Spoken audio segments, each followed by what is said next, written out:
Good evening, everyone. We'll call the public hearing to order for Monday, March the 9th.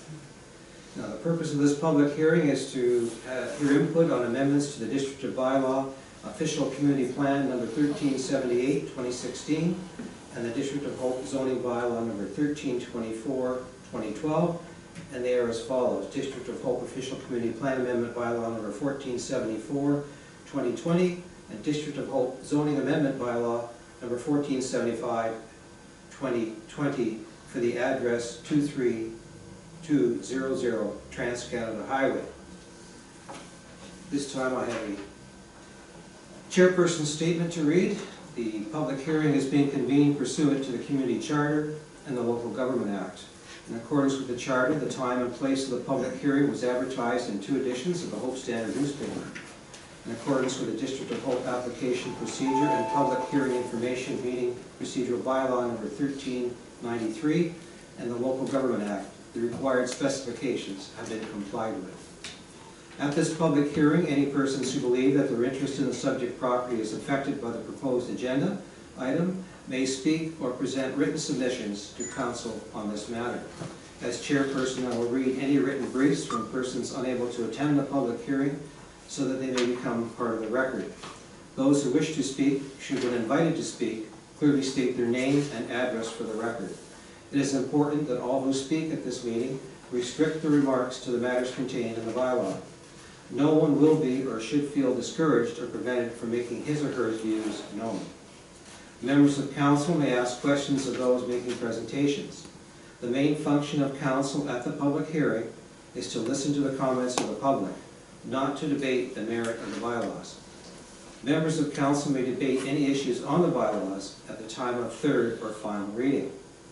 The order of proceedings will be as follows. The Director of Community Development will briefly describe the matters under consideration and provide a brief explanation of the proposed bylaws. The applicant or agent for the applicant may be invited to make comments. All written submissions will form part of the record of the public hearing. Oral submissions from the public will be heard, and any further written submissions, if any, will be received. The public hearing will be closed. At that time, no further submissions, either verbal or written, regarding the proposed bylaw can be made to Council following the public hearing.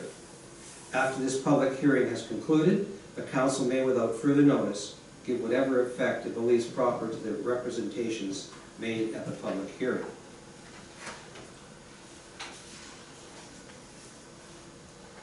The District of Hope Official Community Plan Amendment Bylaw number 1474, 2020 is to redesignate the lands from limited use to comprehensive development.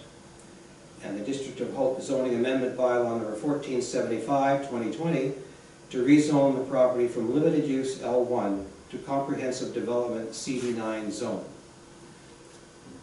So I turn it over now to staff at this time. Ms. Scorrell. Okay, thank you, Worship. The subject property at 23200 Trans-Canada Highway is approximately 25 acres in size and is zoned limited use. The owner has been operating a vacation rental / private event venue to hold weddings and large private events from a portion of their property.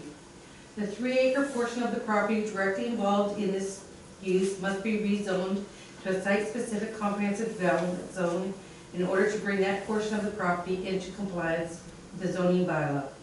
The rest of the 22 acres of the property will retain the current limited use zone. The property is in a geotechnical hazard development permit area. A professional engineer determined a safe building site for the garage back in 2018, and a building permit to reinstate the garage on the property was obtained. Due to the change in the occupancy of the garage, it was moved from a typical garage to an assembly use. The building permit was closed. The District of Hope has received confirmation from the engineering firm stating that the garage will be safe for an assembly hall use. There is plenty of off-street parking areas on the property for the maximum 14 guests that can stay in the dwelling used for tourist accommodation, plus the 120 guests which may gather in the assembly building for a private function. However, the owner encourages their clients to make arrangements with Care Transit to transport the guests from the downtown core, as in most cases, the guests are staying in the motels in town. This arrangement safeguards against drinking and driving. Zoning Amendment Bylaw 1475 outlines the specific area of approximately 3 acres in size where the tourist accommodation and assembly use, as well as those limited rural uses, can take place on this portion of the property. The rest of the 25 acres will not be affected by the zoning amendment and will retain all the uses permitted in the current limited use zone. Thank you. Does the applicant wish to speak to your application, sir? No, I'm good, thank you. You're good? Any questions from council to the applicant? I have not received any written submissions. Have staff received any? No, and there's no one from the public to speak. So if there's nothing further, I'll close the public hearing. We're done. Thank you. Thank you.